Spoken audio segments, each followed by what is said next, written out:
No, I don't think it will be. They've had a really, really difficult night, tough night. I just think in games of football like this, when you play lower league opposition, if you don't do the basics well, you're going to come unstuck. And in a game like tonight, you can talk to me about tactics and systems and formations. Just you had to do the basics well. But I can ask you about systems and formations, because even when the substitutions happened, even if they weren't like for like, so Mason Mount coming on or Xerxes coming on, they still kept the same formation and put round pegs in square holes. Didn't they? I mean, Mount was left wing back at one stage. Well, we was talking about it. So when he changed and put Mason Mount in that position, they still went with a back five, but they were building with a back five against Grimsby, who was sitting on the edge of the box. So your spare man was almost in build-up when you needed that spare man sort of further higher up the pitch to make an overload out wide or through the middle. Well, how many times was that spare man De Ligt, for example, in that build-up? You know, he'd be the one joining in, and with the greatest respect to him, you should have an attacking player getting into the box, where a lot of the times it was a defender, an extra man. That it just seems crazy that he's so wedded to this formation at all costs and at any circumstance in a match that he's almost forcing people into positions at whatever the state of the game is. It just seems absolutely baffling to me that there's just no flex at all. You know, and I just feel that is definitely something, yes, application, understanding of what the game was about. I thought they were miles off it in that first half in particular. As if they rolled up today and just had no idea of what's going to be expected at Grimsby Town away on a wet Wednesday night. I think it's very easy to talk about United and the lack of everything that came with the performance today, but I was so impressed with Grimsby, the way they played. And I said at half-time, I was expecting this direct football, hustle and bustle, throw-ins, corners.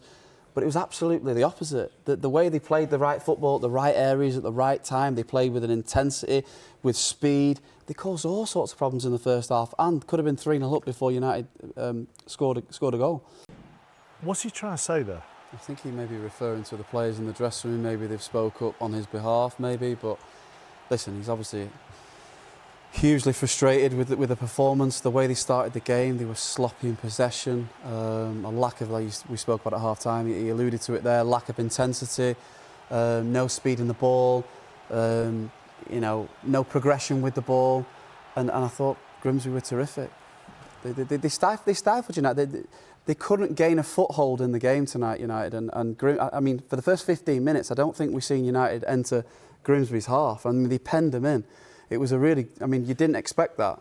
Look, I know you don't want to talk about specific systems and formations, but he is saying he is seeing things there. He's not seeing anything new that isn't working. He's seeing the same things over and over again. Yeah, so as Natalie said to him, what do you change?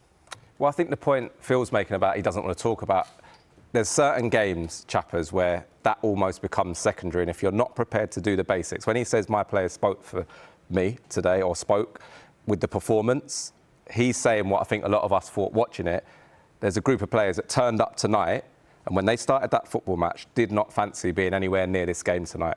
You could see it in the body language, you can see it in the attitude. Grimsby got after them. Yes, of course, at no point in that first half did they match that intensity. Did they run? They lost their duels, sprint distances, and I think that's the point he's trying to make. I've put a group of players out there tonight that should be able to go and do a job, and they haven't done it.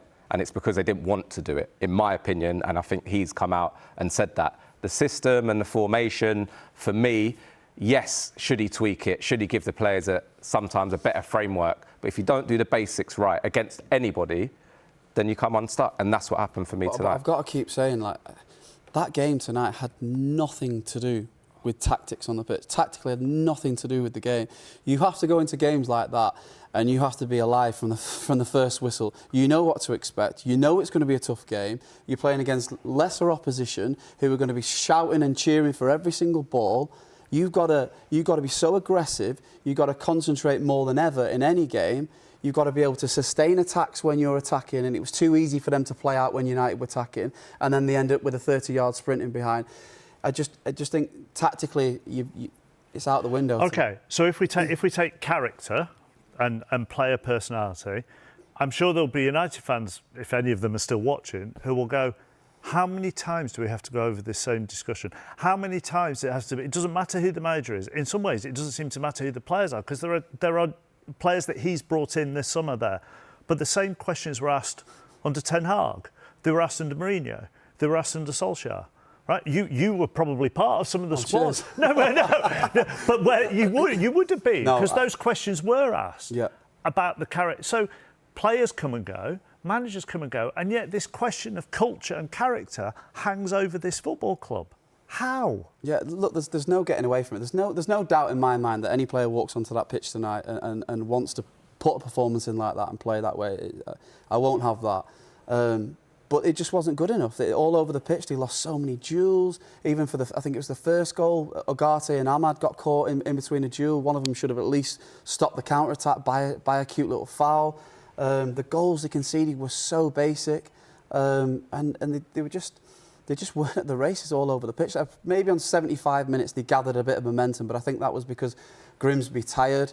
They got deeper and deeper, and we did call it during the show that, you know, if United get one here, they might get a second one straight away. Well, you called, though, that it would come from Maguire, which it did. And I know Mbeumo scored, but they still had £200 million worth of new attackers on there, but it came from Harry Maguire. Yeah, listen, he's a massive threat on set pieces in both boxes. And any time in a game like that where you need a goal and you get a corner or a set piece, he might have scored one against Fulham the other day when he came on as well. So he's a huge threat. But listen, they shouldn't have been anywhere near penalties, really. I think Grimsby should have been 3-0 up in early in the second half, but just it wasn't good enough. The other interesting thing he said towards the end was, we've got a game on Saturday, we've got Burnley on Saturday, and then we've got an international break where we will sort it out.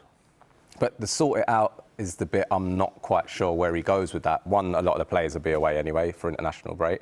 But what do? You can't get rid of. I mean, there's players there that have played so far this season.